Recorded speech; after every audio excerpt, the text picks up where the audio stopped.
disease is the most common insect-borne disease in the United States, with 20,000 reported cases a year. But some experts say those numbers are really much higher. This was Mandy Hughes 3 years ago. She limped, had problems with balance, and constant headaches and joint pain. It literally feels like you got into a severe car accident, like you were hit by a Mack truck, and you were allowed no medical attention. In the new independent documentary, Under Our Skin, Hughes describes spending 10 years being widely misdiagnosed by 15 doctors.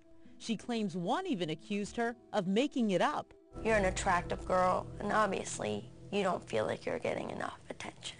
Today, Hughes says after a Lyme disease diagnosis and 15 months of antibiotics, she still feels the lingering effects of the disease, but the everyday pain has subsided. Have a seat in here. Some Lyme specialists worry that many patients like Hughes are misdiagnosed. My view is we have an epidemic of Lyme disease. Patients don't always have the classic Lyme symptoms, like a bullseye rash or swollen joints. Physician may not think of Lyme disease, may not test for Lyme disease, and therefore a person may be infected for months, maybe even years, without knowing it. Fallon says even the standard blood test fails to detect the infection at least 20% of the time.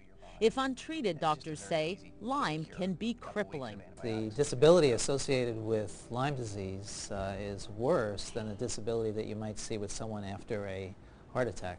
That's why Hughes says she's grateful a doctor finally caught her Lyme disease. I was upset that it was allowed to go so far before I could get help, and that so much of my freedom in my life had been taken from me during that time.